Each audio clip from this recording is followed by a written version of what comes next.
एक घना और रहस्यमयी जंगल था।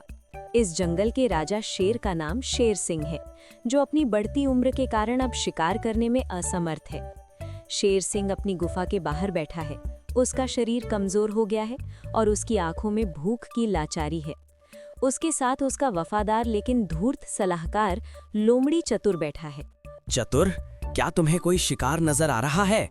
मेरा पेट भूख से बिलबिला रहा है और अब मुझसे और चला नहीं जा रहा। महाराज, आप चिंता न करें, आपकी सेवा करना मेरा कर्तव्य है। मैंने आज सुबह ही देखा है कि गधा गप्पू पास के घास के मैदान में अकेला चल रहा है। वह काफी हष्ट-पुष्ट है। गप्पू गधा एक सीधा साधा जीव है, जिसे जंगल की राजनीति का कोई ज्ञान नहीं है। वो बड़े मजे से हरी घास खा रहा है। चतुर लोमड़ी धीरे धीरे उसके पास पहुंचती है। नमस्कार गप्पू भाई, इतने उदास क्यों लग रहे हो? क्या घास का स्वाद अच्छा नहीं है? चतुर भाई, क्या बताऊं, मुझे लगता है कि मैं अपनी किस्मत से ही अकेला रह गया हूँ। इस जंगल में सब डरे हुए हैं। देखो गप्पू भाई, हमारे महाराज विक्रम शेर आजकल बहुत बीमार हैं। वे किसी पर हमला नहीं करना चाहते। वे तो बस जंगल की समस्याओं पर चर्चा करना चाहते हैं। क्या तुम उनसे मिलना चाहोगे? क्या सच में? क्या मैं राजा से मिल सकता हूँ? ये तो मेरे लिए बहुत बड़े सम्मान की बात है। गप्पू गधा बिना सोचे समझे चतुर के साथ चल देता है। रास्ते में उन्हें भालू भोलू मिलता है, जो जंगल का रक्षक है। भोलू को इन दोनों की चाल समझ में आ जाती है। गप्पू, रुको, तुम कहाँ जा रहे हो? ये लोमड़ी तुम्हें मौत के मुंह में ले जा रही है। पीछे मुड़ जाओ, वरना पछताओगे। भोलू भाई, तुम भी कितने शक्की हो। चतुर कह रहा है कि महाराज बहुत बदल गए हैं। मैं तो बस एक बार उनसे मिलना चाहता हूँ। भोलू, तुम हमेशा नकारात्मक बातें क्यों करते हो? राजा और प्रजा का मिलन ही तो सुखद राज्य की निशानी है। भोलू भालू अपना सिर पकड़कर वहीं बैठ जाता है। उसे पता है कि लालच और मूर्खता का अंत बुरा ही होता है। गप्पू चतुर के साथ गुफा के द्वार तक पहुंचता है।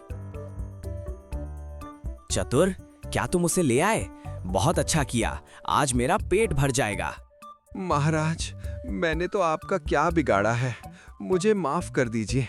मैं तो बस आपसे मिलने आया था। मासूमियत ही तुम्हारी सबसे बड़ी कमजोरी है गप्पू। जंगल में दया के लिए कोई जगह नहीं है। महाराज, इसका मांस बहुत कोमल है। शेर गप्पू पर झपटने ही वाला होता है कि तभी भोलू भालू वहां आ धमकता है। वो शेर के सामने दीवार बनकर खड़ा हो जाता है। शेर सिंह एक बूढ़े और लाचार शेर का ये रूप देखकर बहुत दुख हुआ। अगर तुमने इस मासूम पर हाथ उठाया तो मैं तुम्हें जंगल के बाकी जानवरों के सामने बेनकाब कर दूंगा। भोलू, तुम मुझे चुनौती दे रहे हो? मैं अभी भी राजा हूँ। गप्पू, भागो यहाँ से।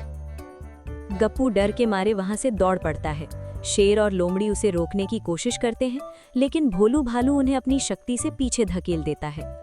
महाराज, अब हम क्या करेंगे? हमारा शिकार हाथ से निकल गया।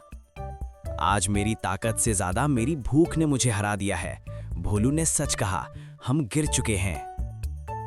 गप्पू सुरक्षित अपनी जगह पहुंच जाता है, लेकिन उसका मन अब बदल चुका है। उसे समझ आ गया है कि मीठी बातों के पीछे अक्सर गहरे गड्ढे छिपे होते हैं। भोलू भालू ने एक जीवन तो बचा लिया, लेकिन जंगल में डर और लालच का खेल जारी था।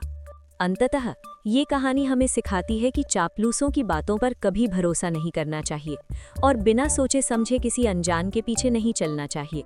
सच्चाई अक्सर कड़वी होती है, लेकिन वही हमें जीवन के बड़े खतरों से बचाती है।